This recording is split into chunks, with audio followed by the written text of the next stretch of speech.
Back sa ating channel.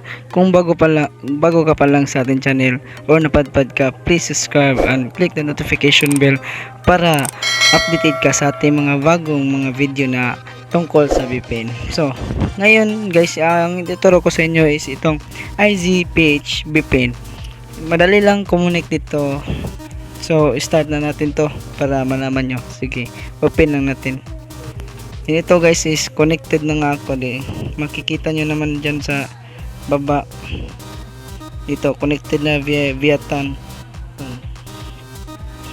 Sa pag-connect pala dito guys is dapat magpa-follow ka rin sa kanilang Facebook page at update mo na rin guys. Ito nandito pwede siya online update at offline update.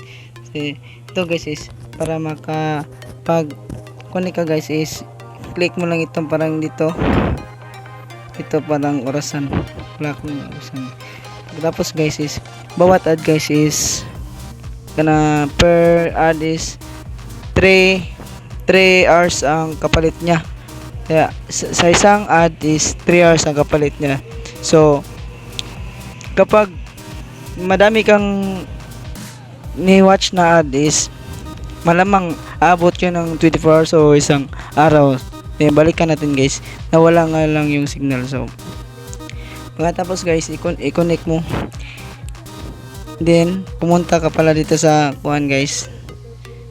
Ayun na pala guys, pumili ka na lang ng server Twix dito. Ayan guys, marami siyang server. Yan dito naman sa Twix. So dito is Global TM lang kasi meron tayo is ito na lang gagamitin natin, Global TM. TM naman tayo kasi. Para mag-connect guys, i-start mo lang ito. Then makikita mo pala yung logs guys. Importante talaga makita mo yung logs. Nandito yun sa may tatlong line sa taas. Then itong logs na nakalagay. Then dito guys is makikita nyo nga guys is wala nakalagay, clear na natin.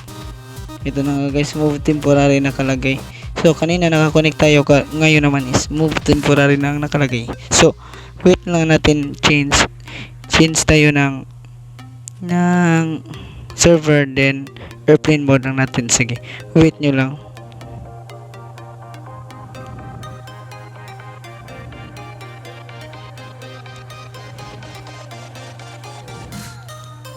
Malamang kasi guys is naglo-low memory rin kasi yung mga server at Twix, kaya dapat talaga palitan nyo. At saka guys is airplane mode nyo na rin minsan para makakonect siya. Tingnan na ulit natin sa logs ni wala pang delete lang natin. Airplane mode ko guys.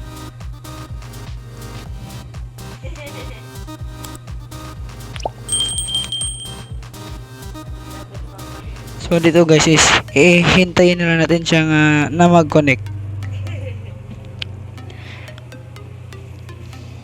Yung makikita mo rin yung 3 out of 1 guys pag meron na sigurado mag-connect ka na rin. Yun lang guys, madali lang naman connect dito.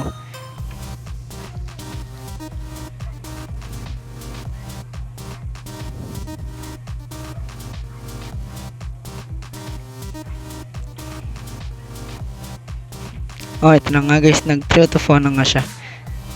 Kita nyo naman yung naka-bold na text. Mag 3 out of 1 yan. Then basahin nyo na lang yan guys.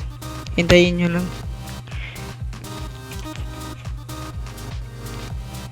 Di ba guys, madali lang siya, di ba?